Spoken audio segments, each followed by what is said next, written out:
Hello again, everybody, and welcome to the PHLY Eagles post-game show. Bo Wolf and Jamie Lynch. We will hear from Zach Berman live from FedEx Field in a little bit as we unpack the 38-31 win for the now 7-1 Philadelphia Eagles. They come back in this game from down 14-3 and 24-17. A.J. Brown does it again. His sixth straight game with 125 yards or more receiving. 2 touchdowns in this game, including one of the more impressive catches I think any of us has ever seen. Jalen Hurts throws for 4 touchdown passes while looking gimpy. The defense does not play a very good game in surrendering 31 points and 4 touchdown passes to Sam Howell. We will talk about that. We'll talk about lots of other stuff. Hopefully you can hear us well. Jamie, how you feeling? Feel pretty great overall. I'm glad everybody can hear us now. I think we got to work out the kinks. Yeah, we're back up and running now. Yeah, I mean, a lot to like there outside of the defensive side of the ball. A.J. Brown, as you said, I've seen enough. I'm calling him the greatest Eagles wide receiver of modern day football. Shot at Britton Covey, but okay. I didn't want to bring Covey into this, but yeah, I mean, the guy is just unbelievable. Isn't it wild to think about like it was 3 years ago when Greg Ward was leading the team with like 500 yards receiving? That was dark. Yeah, there's been a lot of dark times. Probably the darkest thing about 2020. Yeah. Yeah, what else happened? Nothing else was going on, right? Yeah, but A.J. Brown, every time I watch him play, I just go, what the hell? Was it John Robinson, the GM of the Titans? What was he thinking? Like, now my thing on that is, I mean, what was he thinking? But also, John Robinson is not trading away A.J. Brown without like ownership. Sure. Right? Like that's got to be an ownership. Yeah, he probably is cheap, whoever it is, and said, I don't really want to pay him $25 million a year. And as Nick Sirianni, went up to Jeffrey Lurie recently at practice and said, thank you for the $100 million A.J. Brown toy. He's an absolute franchise changer. I said it when we were having audio technical difficulties. He's a top 3 wide receiver in the NFL without a doubt in my mind about it. He can do it in many ways. He can out-physical you. He can do it with his hands. He can do it on the run. Like, the guy is the complete... Over the middle, down the field, yeah. Complete and total package. Like, Tyreek Hill, has his traits that nobody else can match. Justin Jefferson just probably...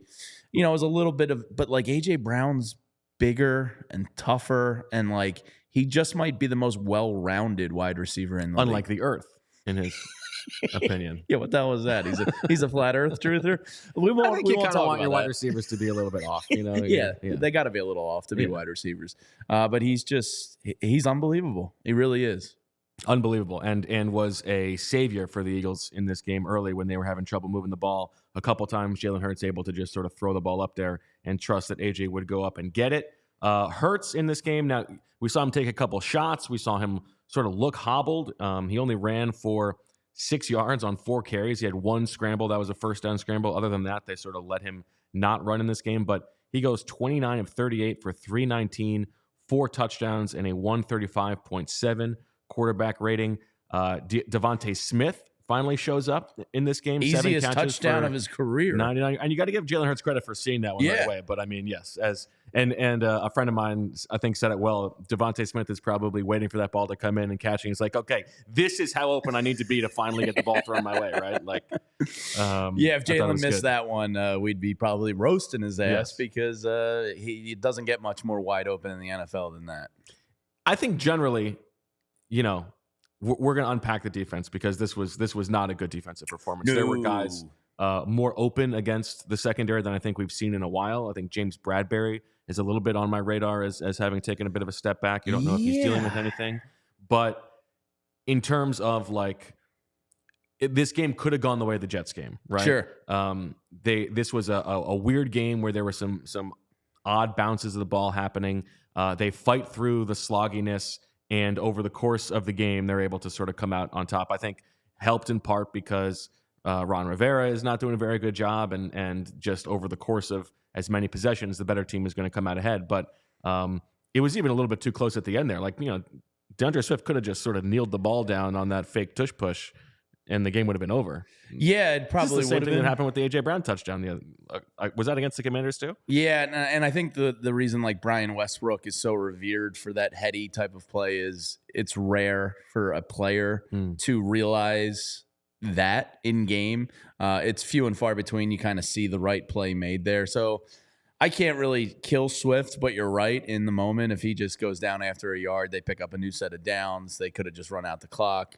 But yeah, I mean, you're right. Clock management, it's not for everyone. Yeah, Rivera's, and you know what's like really pathetic and a good example of like a coach who was working on the right level or not is, this game is what was it, 31-24 at that point? The Eagles are up a touchdown. The Commanders have the ball with like 4 minutes left, and they have to decide whether to go for it on 4th and 8 or not. And Rivera has to call timeout so that he can decide whether he's going to go for it or not. You got to know that ahead of time. Now you're wasting a timeout that you need when you're the trailing team late in the fourth quarter. I mean, that is like day one stuff. Yeah, and then a challenge later to lose another timeout. Yeah, so, if you're right, my buddies that are season ticket holders down there have wanted him fired for a while. They think he's a lame duck coach that doesn't really care, doesn't really get it. So Riverboat Ron's, I would think his days are numbered. And now if you look at the landscape of the NFC East, Brian Daboll's, coach of the year, his days might be numbered too. So half of the NFC East. Did they lose that game? Wow, they did, huh? That's wild. Kind of unbelievable. So yeah, I mean, I don't think Ron Rivera, I think the game has kind of passed him by. I would say so. Yeah, he's of that older generation. But Jack Del Rio is still on top of it. Oh, yeah. There's a guy who still knows what's going on. Yes, he just wants to be in D.C. in early January. That's exactly right. But yeah, it's almost why you see the trend now with, the upper echelon teams almost going in that young coach route, because it's an entirely different game than it was 20, 25, 30 years ago. So I think some of these guys like Ron Rivera there, you got to know you're probably going through it on 4th and 8 and, have your OC come up with your best 3 4th and 8 plays. You got to know on 3rd down. Yeah. You got to call your play on 3rd down knowing already whether or not you're going for it on 4th down. Yeah, and then, the timeout, you're playing from behind. You're probably going to need those. And then to have a challenge that you lose, it's compounding error. It's so funny. Okay, all right, let everybody stop playing the game. Let me just think about this for a second. Everybody shut up. I need to think. But yeah, and Nick Sirianni and his staff are really good. Sometimes we get annoyed at some of his 3rd down play calling, Brian Johnson and Nick, that is, but they're doing it with 4th and short in mind. So they're already clearly thinking a play or two ahead. And some of those old school coaches, I don't think really get there mentally. I think that's right. Now the Eagles, 2 turnovers in this game, both inside the 5-yard line. Brutal. Of the Commanders. Pretty brutal. We didn't really get a good replay on that. It looked like a botched snap between Kelsey and Hurts on the tush push. On the tush push fumble. Yeah, it looked like it was either a botched snap or when he's pushing forward, the ball either goes off of like Dickerson's tush. Yeah, or somebody else's knee or something like that. Not a great replay on that one, so couldn't really get a good look at it. The broadcast today was tough. Not the best. Lack of angles on replays, like too tight of a shot. We had the guy's hand in the in the camera for a little bit, and then the ref's mic was not working. So and I'm curious your thought if you agree with all of Eagles Twitter and everybody here in the chat. Shout out to everybody. Hit that like button while you're in here. We appreciate you. Kenny Gainwell, red zone. I don't want to say Kenny Gainwell sucks because that's not fair, because I've seen him not suck many times. The desire to use Boston Scott and Kenny Gainwell every time they check into the game seems forced to me. I mean, the degree to which Kenny Gainwell has to get the ball when they're in the red zone almost immediately is very bizarre. Like, so much so that I made this joke before when he scored, whether it was last week or 2 weeks ago. I think it was last week. Yeah. It feels like it's like Brian Johnson is like trying to fulfill some genie's wish or something. Like it's like something he has to do. Is he getting like it doesn't make any sense. No, it really doesn't. We know that DeAndre Swift is a better runner. And so this is not a situation where you are asking Kenny Gainwell to pick up blitzes because he's better at that than DeAndre Swift, or even to run routes better than DeAndre Swift because he's a more reliable receiver. This is like situations inside the 5-yard line where you're looking for somebody who can pound it between the tackles.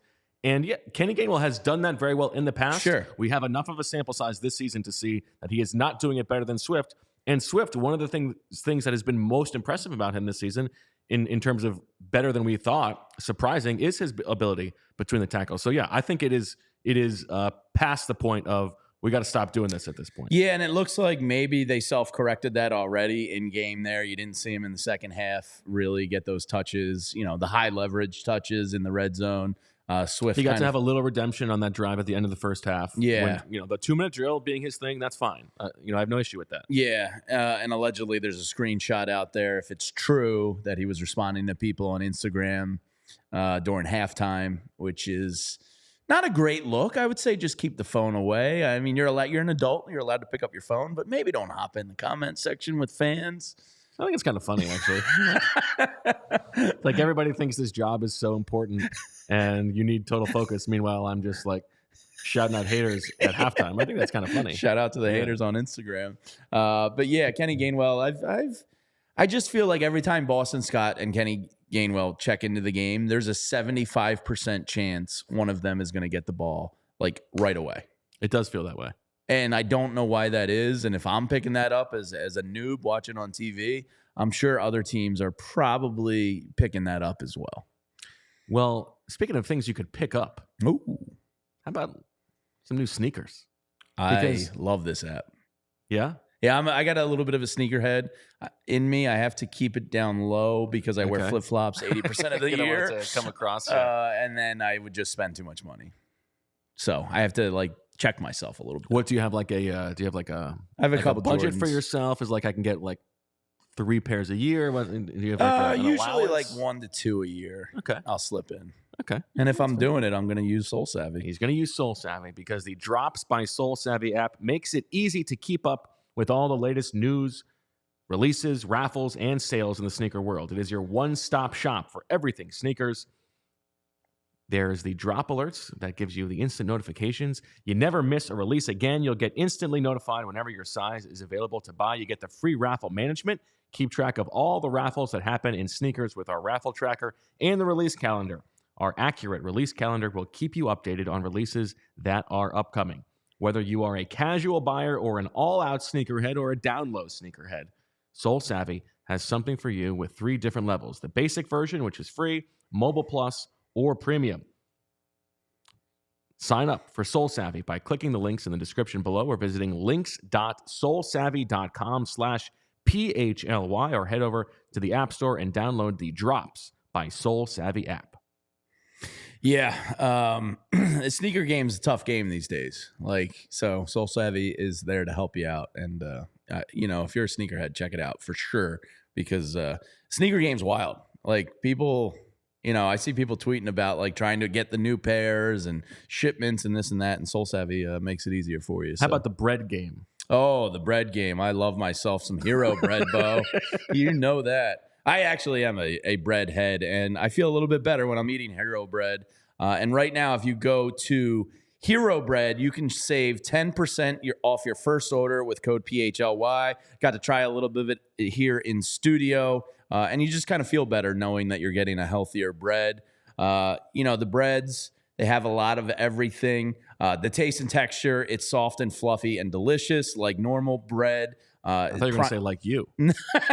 I am fluffy, but if I keep up with this Hero bread, maybe I can drop the fluff.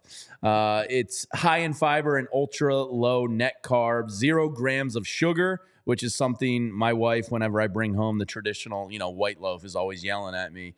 So she loves Hero bread. You can use code PHLY for 10% off at hero.com.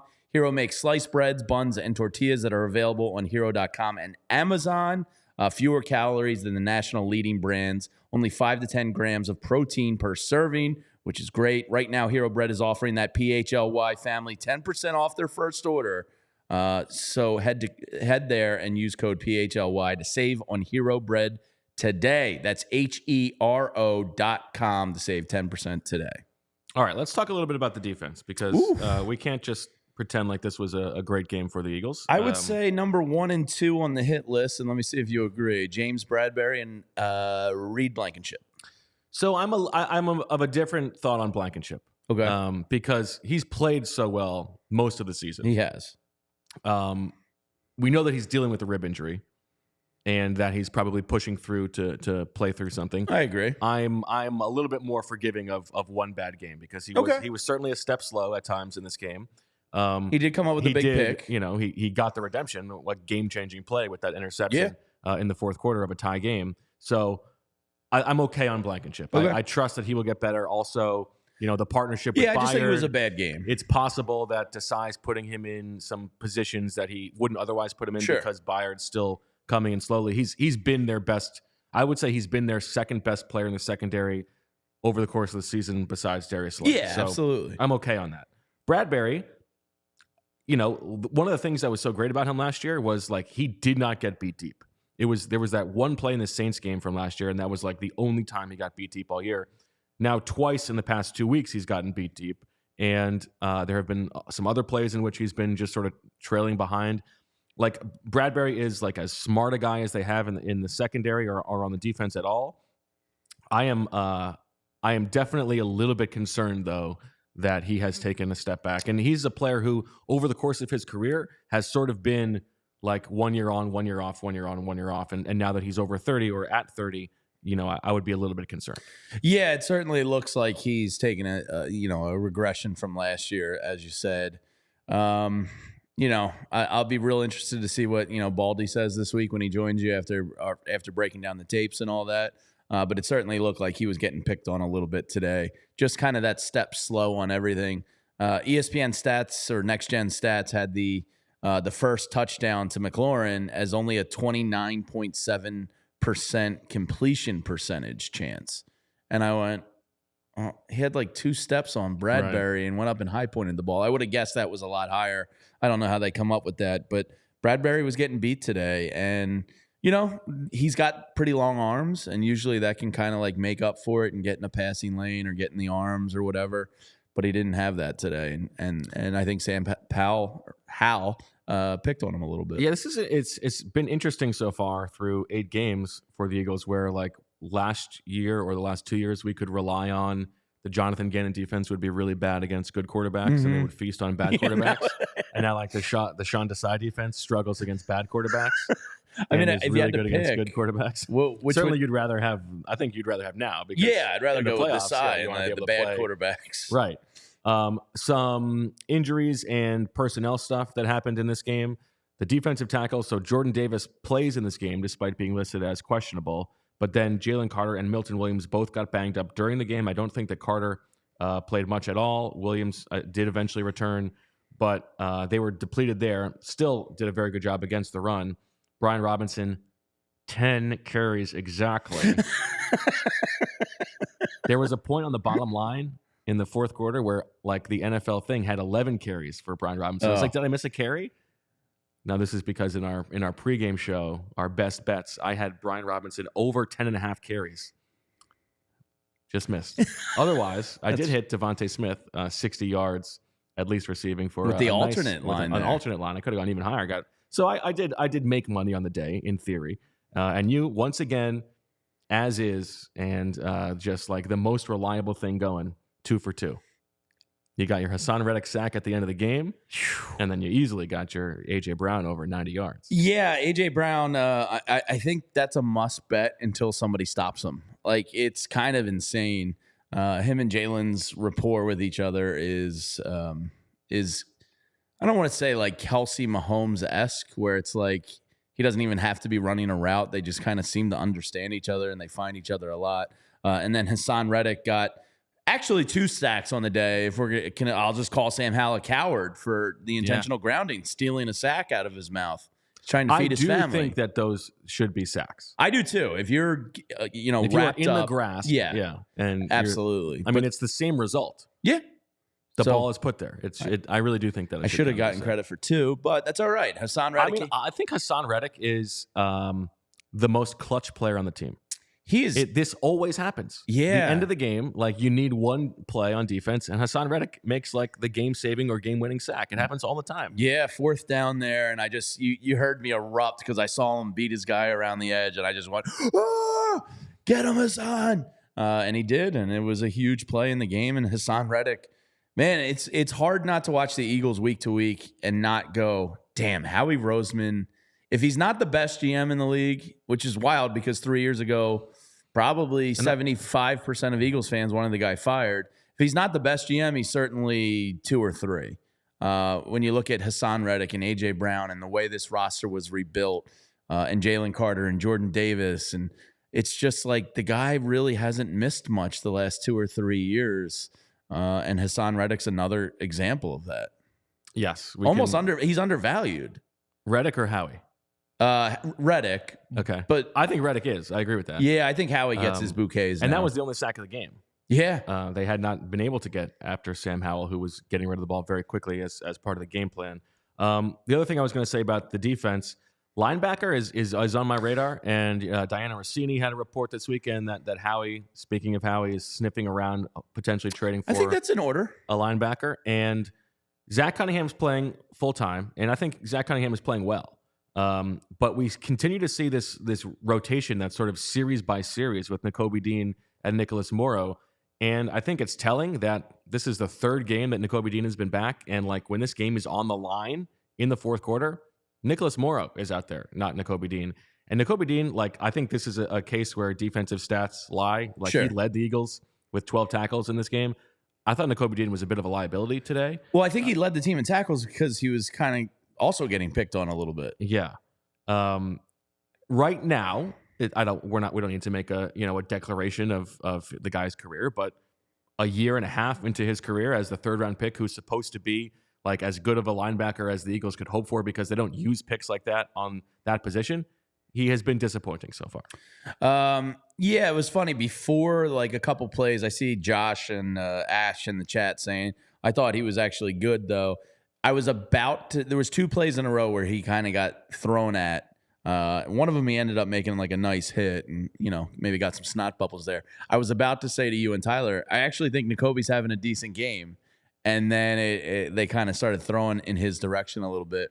Yeah, the linebacker could use an upgrade. And I hope Diana Marie Rossini is correct in that report that Howie's calling around about linebackers. I'm sure she is. She's got a pretty good track record. I think she basically called the Byard thing a few days before that. No, did she? I missed that.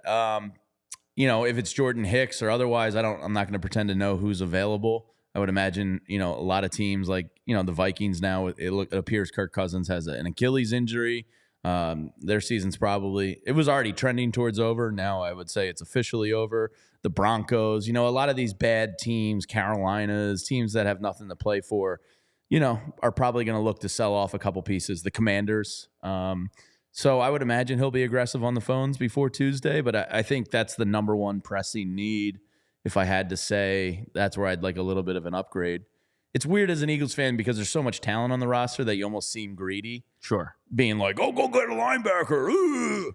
But this is to Howie's credit, and part of the thing that has made him impressive over the past couple of years is that when they have a chance, he is willing to go all in and try to bolster rosters on the margins because he knows that you don't get a lot of opportunities. The Eagles are not going to have this sweet spot of like concentrated talent on the roster for very long. And so if you're going to make a move now is the time. Yeah, and Lane Johnson and Brandon Graham and Jason Kelsey and those guys are very appreciative of that type of movement. So, Julio Jones is a guy we'll get to today. Like, even if it's a nice catch. Really nice catch. And I saw a funny text online from somebody's dad that said, good thing he was on the road for that catch because we know he doesn't catch jump balls at the link. Zing. But those guys, those veterans in that locker room, Jason Kelsey, who's pretty much, I think we can all but say it's his last year in the NFL. If you saw the documentary and some comments this past week, They appreciate that stuff. And when you go in and go, a lot of Eagles Twitter was like, why Julio Jones? It's like, well, why not? He's an upgrade over what you had. And I think right now, some people thought Nakobe played well today. He was okay. He wasn't like the worst, but if there's an upgrade to be had there at linebacker, I think Howie's definitely going to make it because BG and Kelsey, and those vets, this is a real chance at it. You have a 100% chance to make another Super Bowl run. You probably, we say this every week, haven't played their best game yet, and they're clearly the best team in the NFC. And they'll be tested well next week against a big Cowboys team that is coming off a big blowout of the Rams at home. That's a bigger game than it's always a big game, but I thought the Cowboys were kind of trending in the wrong direction a little bit, and they appear to have righted the ship. So, the game of the week next week, all of a sudden before the bye, becomes a huge one. The last defensive personnel note for this game, with Kevin Byard and Reed Blankenship playing safety, Sidney Brown was the primary nickel. And it seemed like on first and second down he was in there, and then on third down Eli Ricks continued to get some play. Sidney Brown does bring some physicality and some violence, which is nice. He had that really nice tackle in the backfield. I think it was on a second and short that led to like a third and 8. He comes blitzing in, and and I think nice. Schleier said, "Oh yeah, there he is pounding the C gap there." But Sidney Brown, like his athleticism, you kind of saw it, duck under and lay a nice hit. And then another nice one in the open field on McLaurin, I think, in the fourth quarter. Yeah. Ricks did a good job. He got called for that penalty that on the first possession, and then comes back and makes the tackle to end that drive. Yeah, Ricks has shown some serious potential. I think so. And if you're thinking of, the long term, if Bradbury is descending, sure, who among these young corners is going to step up? Certainly seems like Ricks is the guy so far, without having seen Keely Ringo earn himself some playing time. Yeah, and Ricks was undrafted, and again, Howie, like if this kid becomes something, a player in this league, it's really an unbelievable job by the scouting department to find him. I mean, I don't know how Alabama players really go undrafted. I don't know why you wouldn't take a 6th or 7th round flyer on a kid that played in the big time program like that. Alabama and LSU. Yeah, which is defensive back university. So, credit to the front office again for finding them. Well, if you do want to go see that game next Sunday between the Eagles and the Cowboys, the final Eagles game before the bye, but you're not sure if you're going to be free and you just want to sort of see what the prices are going to be like, well, the best way to monitor that action is definitely Game Time. I used it on Friday. Did you? It was awesome. For the concert? Yes. Fantastic. Worked out well. And did you get yourself a good deal? Well, I got a little promo action from Game Time. Yeah. Baby. And guess what? You can get the same promo. That's right. That's PHLY. It's what's going to get you $20 off the first time you use Game Time. Buying tickets to your favorite events should not be stressful. Game Time is the fast and easy way to buy tickets for all the sports, music, comedy, and theater near you. With killer deals on last-minute tickets and their best price guarantee, you can stop stressing over the tickets and start getting hyped for the fun you'll have. Easy to find and buy tickets for every kind of event in your area, like the concerts that Jamie went to on Friday, images of seat views, lowest price guarantee, event cancellation protection, job loss protection, and more. Get images of your seat before you buy so you know exactly what to expect when you arrive. It's the fastest growing ticketing app in the country for a reason. You buy your tickets in a matter of seconds, 2 taps, and you're set. Tickets are sent directly to your phone, so you never have to dig through your email. Snag the tickets without the stress with Game Time. Download the Game Time app, create an account, and use code PHLY for $20 off your first purchase.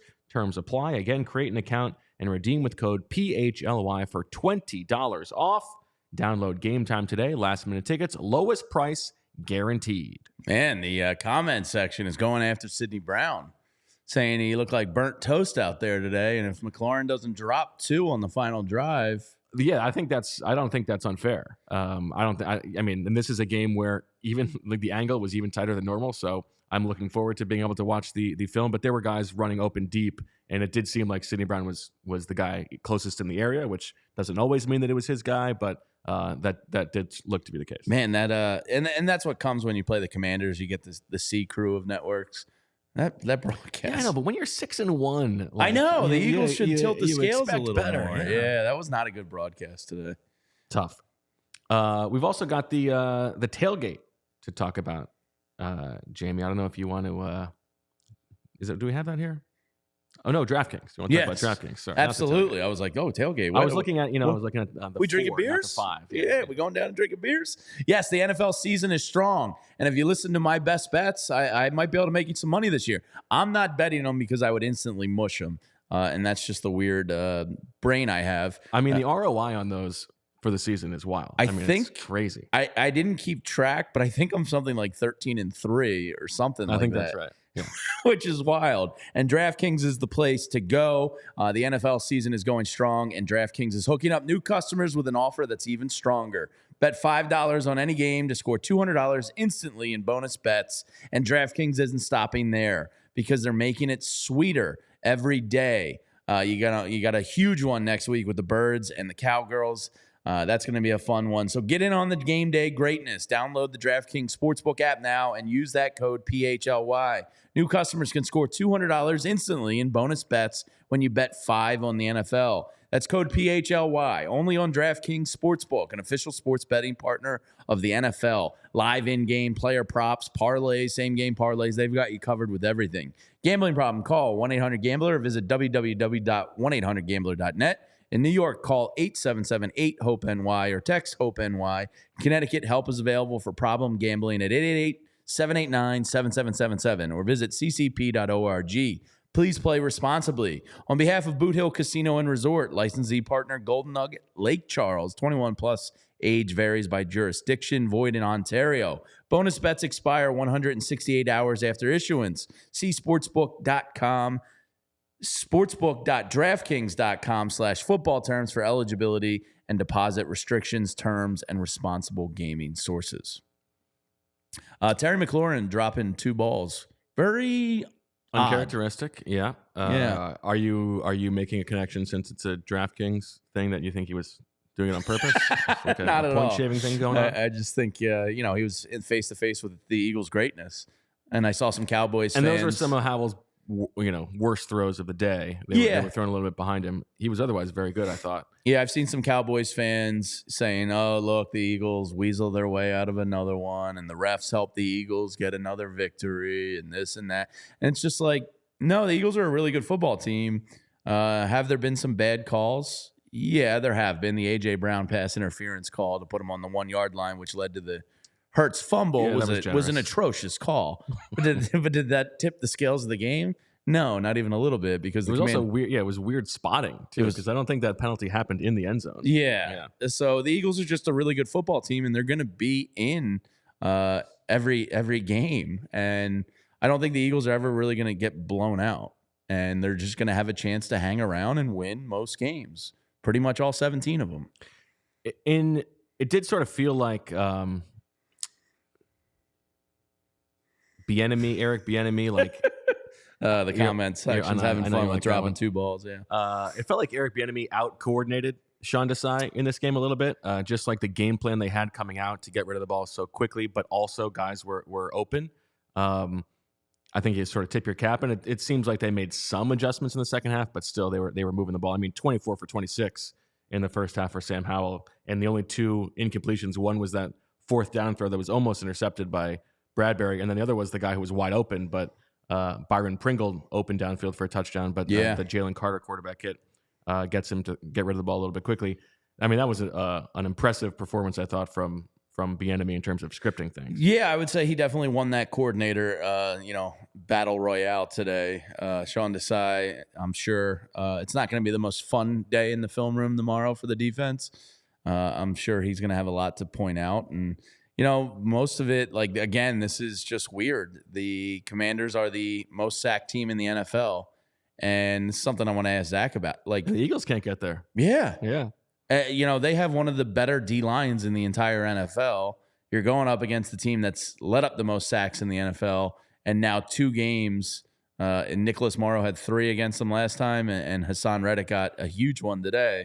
You really can't get home versus this guy. So, maybe their version of Jeff Stoutland deserves a lot of credit for his game plan versus the Eagles.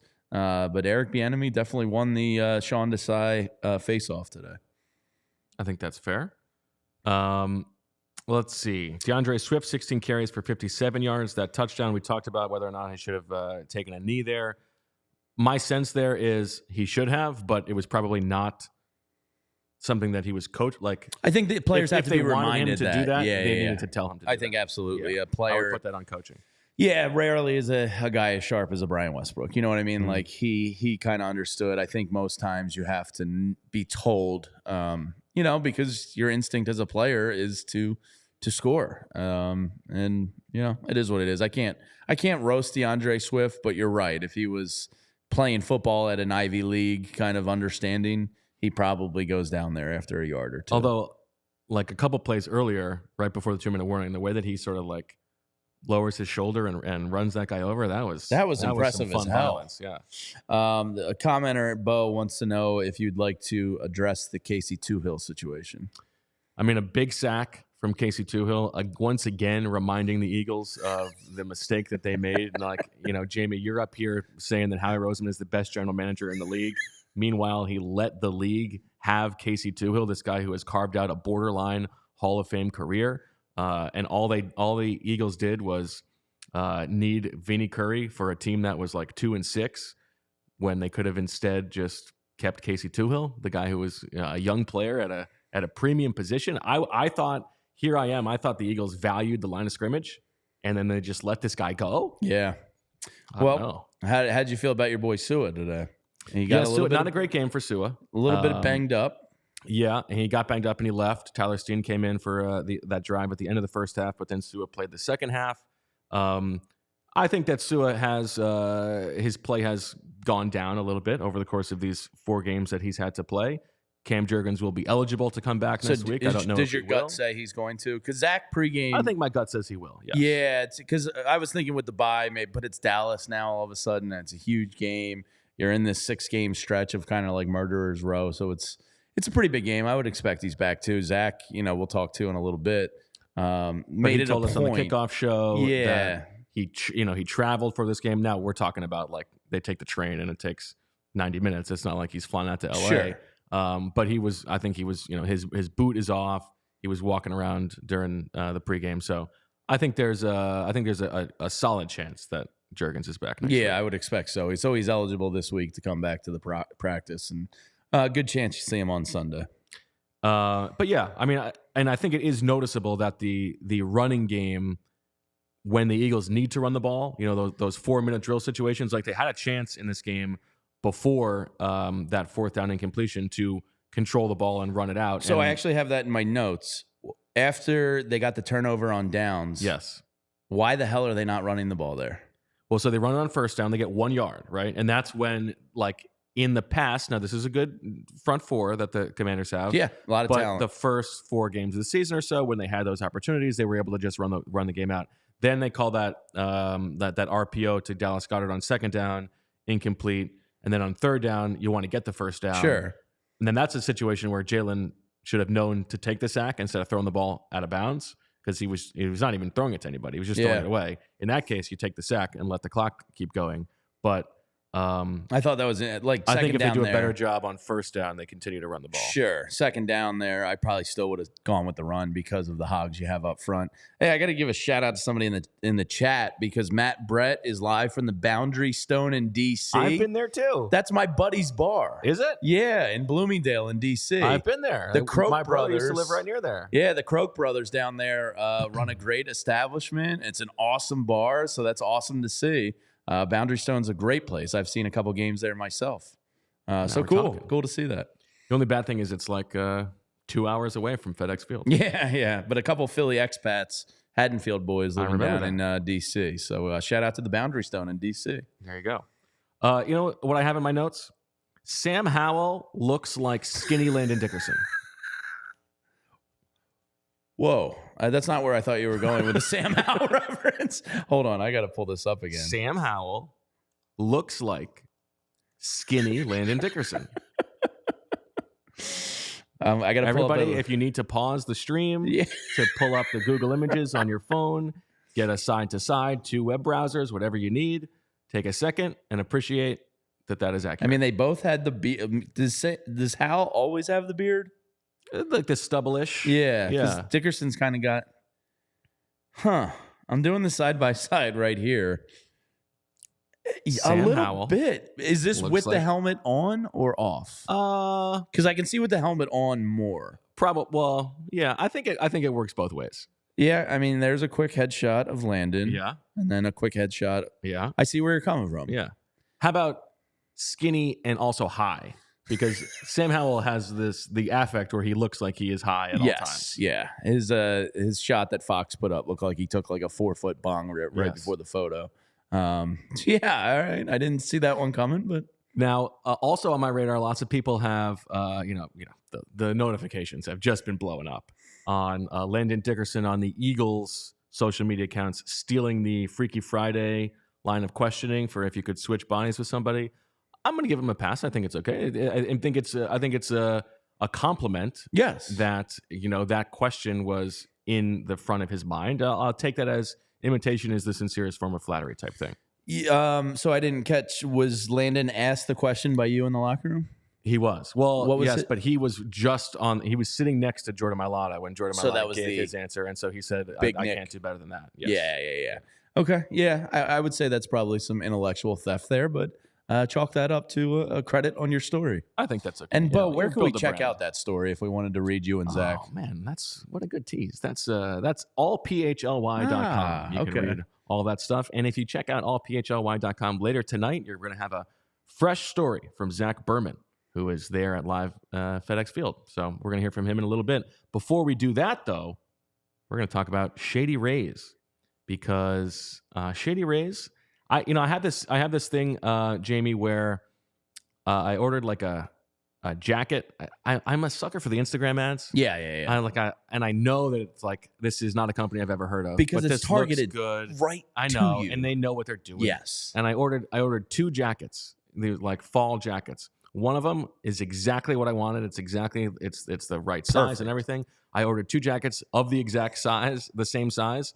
The other one came and it was like fat guy in a little coat. Like it didn't even zip. Dude, there is no fluidity among sizing anymore. An XL with one company, like I'm a size 38 pant. Like some, I go to put it on and I'm like, geez, did I put on 6 extra But it's inches? the same company. Oh, it's the that's same even company, weirder. same size. And it wasn't even like this is a missized thing. They just sent me the wrong size. Okay. And I'm like, okay, can I get this? That guy. Can I in get a this little fixed? coat. Like, can I return it? Can I get the? And it's like, oh, sorry, we don't have return labels. But if you send us a picture of the measurements to prove that you sent us that we sent the wrong size, we'll refund it, or we can just send you 50% off, no questions asked. What'd you And go with? I had the other jacket, so I could do the side by side. Like, look, this is literally smaller. Yeah. I did the measurement, and I never got a response. They're ghosting me. Ooh. You know who would never do that? Shady Rays would never. Shady Rays would never do that because they got the best return situation in the business. Shady Rays has this deal where if you don't love your Shady Rays, you can exchange for a new pair or return them for free. Within 30 days, there's no risk when you shop. Their team always has your back with personal and fast support. Shady Rays is an independent sunglasses company that offers an unrivaled product that is just as good as any expensive pair we've worn, durable frames, and world-class optics for all outdoor adventures. And if you're into winter sports, their quick swap snow lenses switch easily from full sun to low light. Don't let changing light conditions slow you down on the slopes when all you need is Shady Rays snow goggles. That's not all. Shady Rays, this is what I'm talking about, offers the most insane protection in all of eyewear. Every pair of sunglasses is backed by lost or broken replacements. If you lose or break your pair, even on day one, they told us they will send you a brand new pair, no questions asked. Wear your Shady Rays with confidence because they have your back long after you purchase. Exclusively for our listeners, Shady Rays is giving out an amazing deal for the season. Go to shadyrays.com and use code PHLY for 50% off. 2 or more pairs of polarized sunglasses. Try for yourself. The shades rated 5 stars by over 250,000 people. So hopefully none of my family members are listening right now because we do a big cousin's white elephant. Okay, now how many cousins we talking? There's 55 of us roughly. 55? Yeah. Wow. Shout out the Shoe Crafts and Good Gouds and Lynches and Ferrans and everybody. But with this deal right now, I think I'm going to grab 2 pairs and just make that my white elephant gift. That's smart. You know who else that's is just rated thinking smart? 5 stars by over 250,000 people? Zach Berman, I bet. Zach Berman. And you know what? Right now, I got to say, Zach Berman's got a bit of a Sam Howell look going to him. A little bit, yeah. From FedEx Field. He's got the burgundy behind him. Zach, and a little chest hair. Ooh. The men. Oh, baby. It's getting sexy at FedEx. It's 5:16 on a Sunday, and Zach is showing some skin. Zach, how are you? Yeah. So I sprinted up from the locker room because Jalen Hurts hasn't spoken yet. Julio Jones hasn't spoken yet, but I wanted to make sure I got it in time. So went up the stairs, didn't want to wait for the elevator, wanted to make sure I got here. So the sweat here is from sprinting like, I don't want to say O.J. Simpson through the airport. That's a dated reference and probably not a good one, right?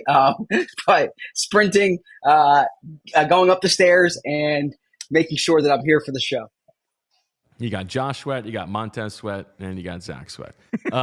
So first things first, Zach, tell us what the mood in the locker room was like. I know that locker room at FedEx Field is cramped, difficult to get around. What can you tell us? What's the scoop? It was a business as usual locker room. That's how I would explain it. It was speaking to Lane Johnson. He kind of looked at it like this is a team that they could have scored 50 today, which they could have. They obviously had 2 turnovers inside the 10-yard line. There was kind of excitement about the way the team rebounded late in the game, the Reed Blankenship interception, the way that set it up. Nick Sirianni's message to the team this week was about trust and emphasizing trusting your teammates, trusting each other. And they made plays down the stretch, but it wasn't like an overly exuberant locker room. It was a business as usual locker room. It was a team that came down here on a business trip to win a game, and they won a game. And even A.J. Brown, who had, he set the record here, 6 consecutive games with 125 plus yards, helped me out in Goose Wisely. A.J. said that there's going to be a day when he thinks about this, but he's not like, go AJ. He's like, they have work to do. They have to keep building, and they have a big game next week. He saw that Dallas had a big win today. So that's kind of how I would characterize the locker room. It was a locker room that came here planning to win, expecting to win, and won, and there wasn't like over-the-top celebrations. I got down there early enough that I saw them coming off the field. And coming off the field, it wasn't like, they were screaming and hooting and hollering like they were last week. It was like filing in after a training camp practice. This is the team that expected to win. Zach, I would imagine the offense feels a little bit better about today's performance than the defense. We were going through some YouTube TV hiccups occasionally. What did you notice from the defense in particular? The defensive line. This is 2 games in a row now facing the most sacked team in the league, where the Eagles can't really get home that well. Is it something the Commanders are doing? Is it just 2 bad games versus the Commanders? What did you notice out of the defensive line today? So I haven't yet seen the numbers for how quickly Sam Howell got rid of the ball, but anecdotally, Sam Howell got rid of the ball like extraordinarily quickly, because if just that first drive jumps out to me. How many times did they have that just quick pass? I don't even want to call it a quick screen, just a quick pass to try to set up yards after the catch.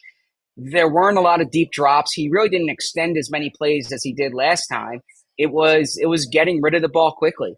So that's really what jumped out to me about the defensive line and about the pressure, is that I thought Sam. Now part of that has to be the way you cover, and they didn't do a good enough job there covering early on in the game, but. That was the big takeaway, was that Sam Howell was getting rid of the ball quickly and really didn't give the pass rush a chance to get home. Now, why every other team in the league has gotten home against them and the Eagles didn't today is a fair question. But I really thought Howell did pass the ball quickly. Give that credit, Zach, to Eric Bieniemy, coaching Sean Desai a little bit. And I think the way the coverage was, the Eagles were sitting on certain routes, kind of like when I was watching it, and again, I had an angle from behind the end zone here, so I saw it actually better when they were coming in my direction than away from my direction. But I thought the Eagles were playing off quite a bit and trying to keep them in front of them, trying to limit the amount of big plays. And the logic there is probably that at some point you're going to get a sack, and it actually didn't work out well enough tonight until Hassan Reddick was the closer there on the fourth down at the end. Just the quick numbers that I can find, which are not always exactly accurate after the game, but there was a big difference in the first half and the second half.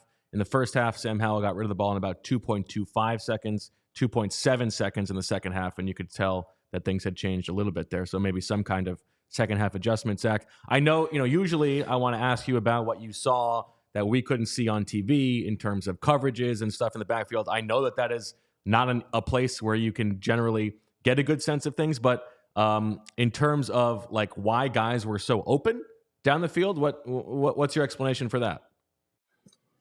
Well, first off, the touchdown down the left sideline. You guys weren't watching the one.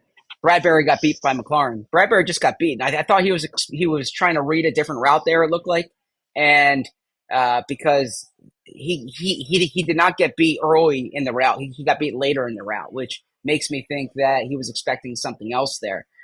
Sidney Brown got beat on the touchdown. I believe it was the right sideline was coming toward me. That was the Jahan Dotson touchdown, I believe it was. And yeah, so I think there were definitely some coverage breakdowns. I actually thought Reed Blankenship did not play a particularly good game until the interception. The interception was to him, but he still made the play.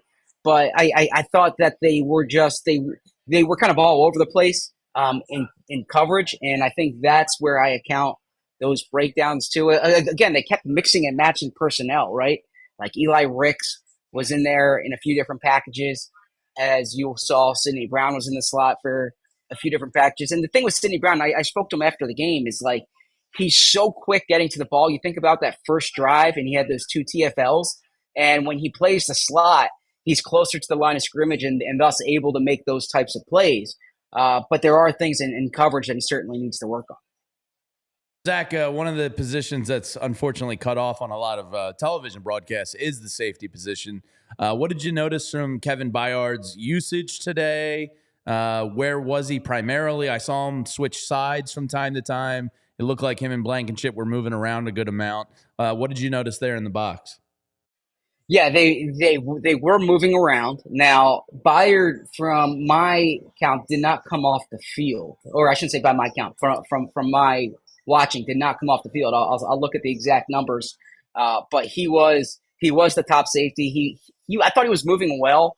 I didn't see anything remarkable in terms of like making plays out there, but he was in a few different spots. And the thing with the Sean Desai defense is they do disguise at the line of scrimmage. So there were times when you would think you think Blankenship was doing something, you think Byard was doing something, then really they were both dropping, right? But at the line of scrimmage, they were doing a handful of different things. So that's honestly, there was nothing remarkable one way or the other, I thought, about Byard's performance. And I look forward to watching this game back and seeing more. But to the naked eye, there was nothing that really jumped out, which isn't necessarily a bad thing. I mean, you do want some more pop plays, but it didn't seem as if he was getting beat or getting picked on.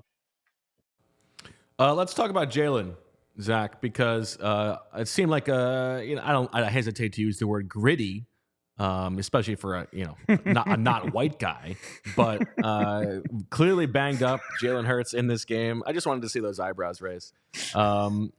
Fighting through some stuff. We could see him hobbling at one point.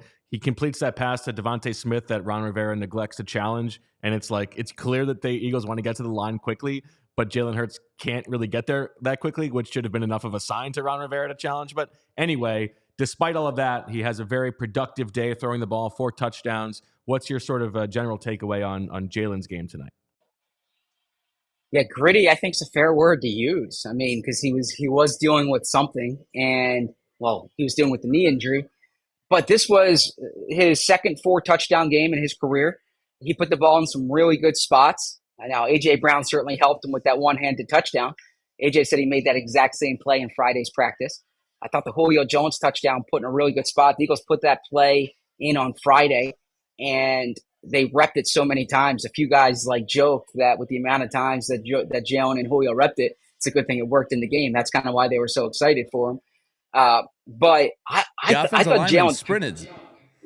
Yeah, I asked Lane about that, And I spoke to a few different players about that. They were just pumped for Julio. Julio's, like Lane said, even though Julio, he's been in the league for a long time, Julio's been in the league like even long, like Julio's a guy you look up to almost. And so it's real cool to see him get a touchdown. There's a lot of reverence in that locker room for Julio Jones, and there was a lot of references, of course, to, like I said, how many times they've repped that play. So there was excitement there because of it was put in on Friday, and they worked it over and over and over again on Friday. But Jalen was just like really good throwing the football, and that's what stood out to me. Is he put the ball in good spots? He made good decisions. There were, a few like notable conversions there that were a credit to him, I thought. Now, the fumble at the goal line, again, I couldn't get a great view, and even on the TV copy, I couldn't get a great view. I did ask Kelsey just for clarification, like, was that on the exchange? And that wasn't on the exchange, so I think it did slip out of Jalen's hands. But I don't want to say that's a fluky play. It's not a fluky play, but it's one. It can't happen, but it's not as if that happens very often with Jalen. It actually happened more his first year, it seemed like. But I look at this overall like this is one of Jalen's better games passing the ball, and it certainly helps when you have AJ Brown. Zach, Jalen Carter, I don't know if there's any word on what the back issue is. I saw some speculation it could just be spasms. Him and Jordan Davis are a little beat up there, both. Any word on Carter's early diagnosis there? No, he came off the field twice. He came off the field early to get checked on, went back in, and then came off and went back to the locker room. So no early word there. He was, walking, but it was not. It would be, baseless speculation for me to say what that injury was. And that was really the only. And then Grant Calcaterra left the game with a concussion. Those were really the only two notable injuries that came up during the game. Zach, I want you to respond to this statement, okay? Landon Dickerson. Let me start again. Sam Howell looks like skinny Landon Dickerson. Sure. That's sure. I mean, I have no opinion on that whatsoever. I guess so. I mean, Sam Howell's from North Carolina, Landon Dickerson's from North Carolina. Not all North Carolinians look the same, though. I have no take on that one. Okay, we're gonna get that side by side coming in. I think Howell has a stronger jawline. Yeah, but they're close. But that goes to the skinny part. Like, okay, the doughiness of the jaw comes out because. Zach, last one from me. Do you think? I'm thrilled, by the way. I drove 3 hours down here. It's hustling in the locker room, and the type of insight you're looking for me is finish this statement. Sam Howell and Landon Dickerson look alike. All right, Zach, I'm going to bring it back to football here. Kenny Gainwell, it looks like the coaching staff might have kind of self-checked themselves there in the second half. It seems like they forced Kenny Gainwell in the red zone a lot. DeAndre Swift doesn't seem to be the running back inside the red zone much. Do you think that's something that's going to change going forward? No, I don't, honestly. And I know fans are clamoring for it. That's Kenny Gainwell's role right now. And Nick Sirianni was asked about getting the ball back to Gainwell after the fumble. And he was like, we don't pull Jalen Hurts after an interception. And after A.J. Brown made a few mistakes last year, we didn't bench him. So we're not going to do that with Kenny Gainwell. I don't necessarily, I think there's false equivalency there, to be honest with you. Like, I think there's not an alternative better than Jalen Hurts. There's not an alternative better than A.J. Brown. There is an alternative better than Kenny Gainwell. But the Eagles trust Kenny Gainwell in hurry up and red zone. And at this point, I don't see that changing. He's not productive enough in that situation. That much is clear. He had the costly turnover today, right? I know the Eagles won the game handedly, but it could have been, much costlier. I do think it's something that they need to look at. But I don't.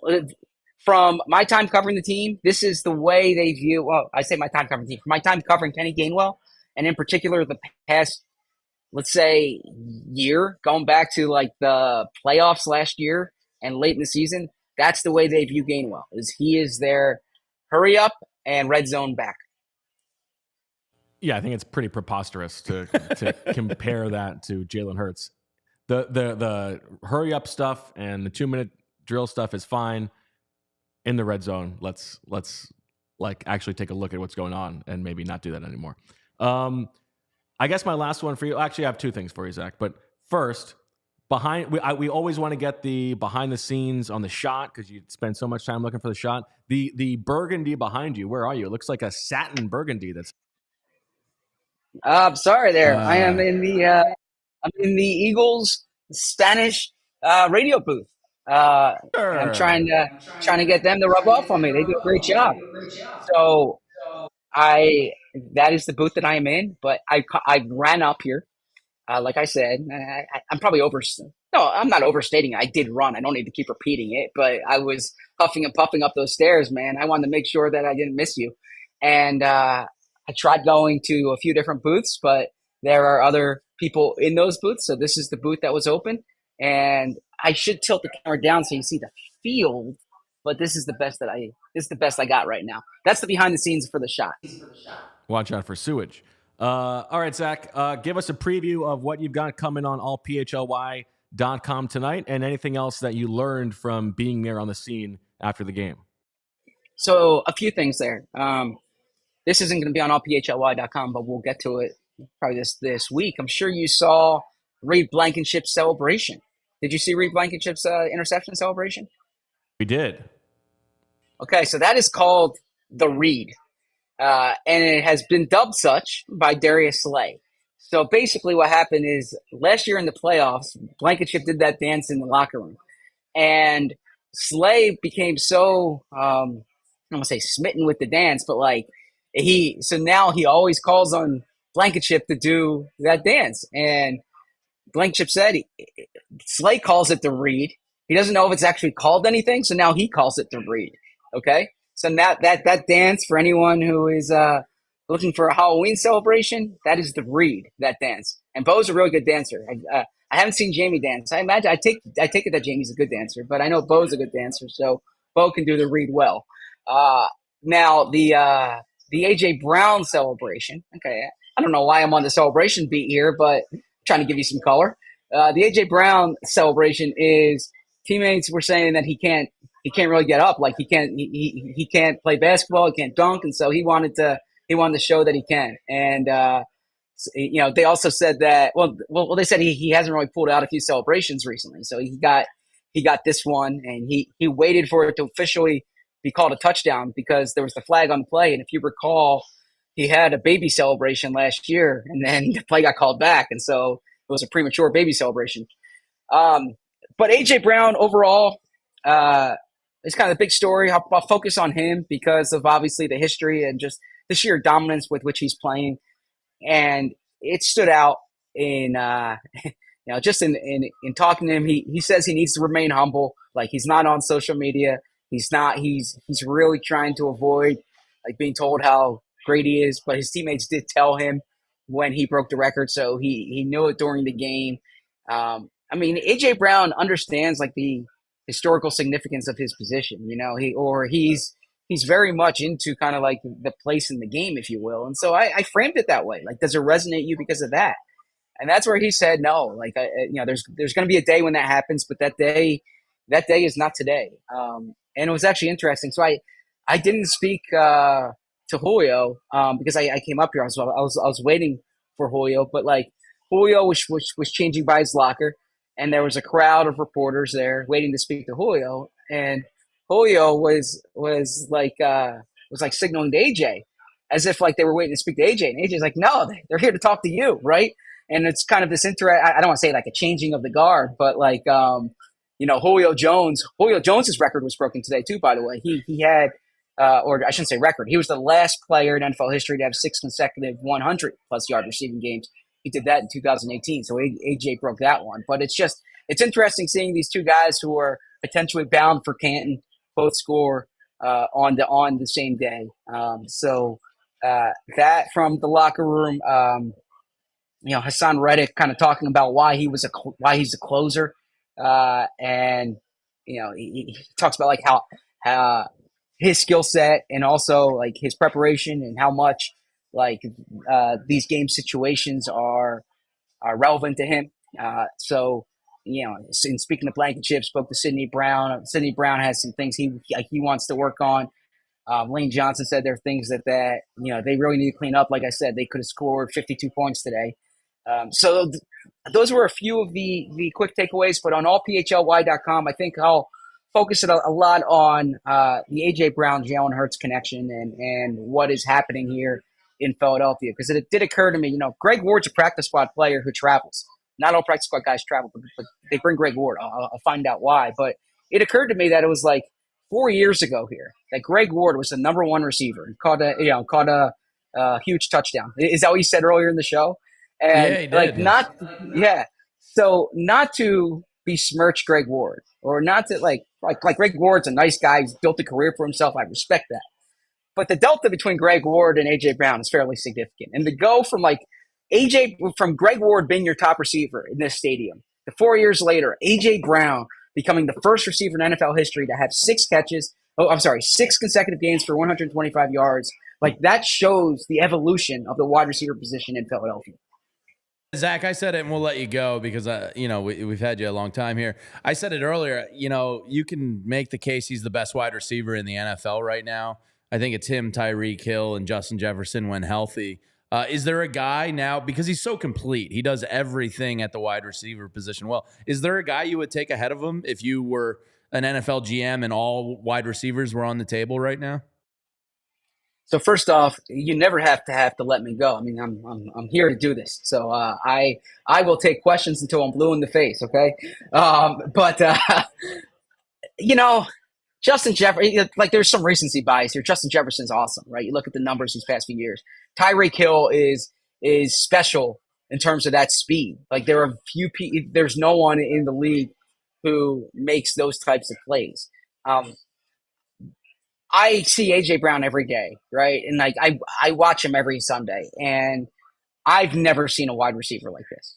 Now, my scope, obviously, during these last 12 years is limited to covering Eagles. So, I mean, you're kind of comparing it to like Deshaun Jackson, Jeremy Maclin, Alshon Jeffrey, Jordan Matthews. Like, it's not like they've had all pro after all pro after all pro. But I've seen a lot of great receivers come through. I mean, I thought Julio Jones and Calvin Johnson, like I said, were the two best I've seen in person, and Randy Moss.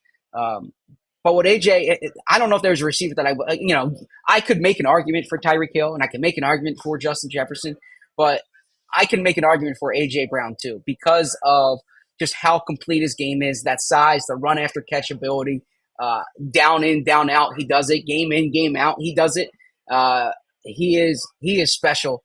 He's 26 years old. Like, think about that. He is 26 years old.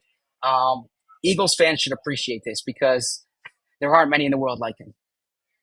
To your point, Zach, and I know you don't like on pace for stuff. You've got your Derek Jeter mentions coming, but last year A.J. Brown set the Eagles franchise record with 1,496 receiving yards. Right now he's on pace for 1,996, basically, so 500 more yards than that.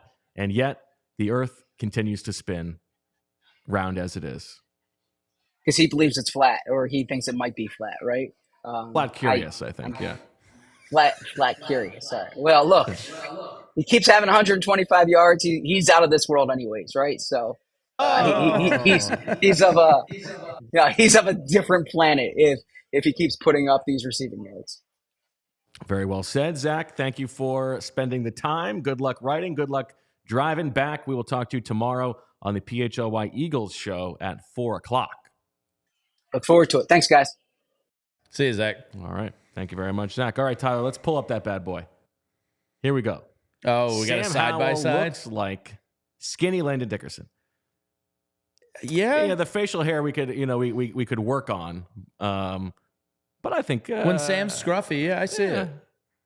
I do. That's a mean-looking picture of Landon Dickerson. Yeah. Oof. It must be something in the North Carolina water. Got to be. Yeah. Okay.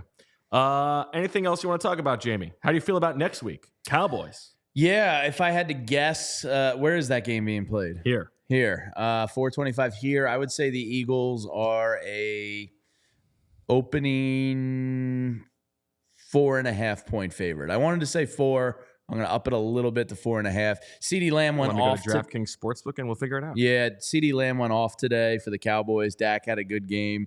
I think I feel good about it. I don't feel great about it by any means, but I think it's going to be, a pretty big test. But I think Juergens will be back next week. Hopefully Davis and Carter are, up to health. And if that's the case, another week of Bayard, in the system, learning things. I don't think the defense is going to look as bad as they did today versus a better offense. I know that sounds weird, but I like them. I think they're going to take care of business next week. Looks like as of this morning, it was just 3. Oh, so we'll see if that changes. So that's saying a coin flip game. We'll see. How do you feel? I feel like Desai. Yeah, I'm gonna continue on the narrative of Desai does a better job against good offenses. Yeah, I like that so narrative. We'll see how that happens. Let's just keep that growing. Yeah, why not? Yeah. All right. That'll do it for the PHLY Eagles post-game show. Thank you guys very much for joining and listening and watching. Cast Squatch says, by these metrics, you and Jamie look alike. I mean, we're both white guys. How much different could we possibly look? 38-31 is the win for the Eagles. Another big game on offense. A.J. Brown, 130 yards, 2 touchdowns, that one-hander, unbelievable. You can read about that. Ridiculous, man. Tonight on allphly.com. Jalen Hurts, what a gym rat performance it was for him. 319 yards, 4 touchdowns, and the defense gets the clutch sack from Hassan Reddick that, ends the game. He kept the main thing. Kept the main thing. And Devontae recovers the onside kick. So we will be back tomorrow. We've got 5 shows this week because the bye is coming up the week after, so we're going to front load a little bit. So a full week of PHLY Eagles episodes and a surprise coming on Tuesday that we are very excited about. But before all that gets started, tomorrow at 4 o'clock, I believe. So for Tyler and Jamie and the brothers Dickerson Howell and Zach, we thank you for licking. Whatever you're doing on your own time is fine with you. Halloween's coming up, maybe some licking involved. We thank you for watching. Thank you for listening. We'll talk to you tomorrow. And as always, we love you. We all silly like the mayor.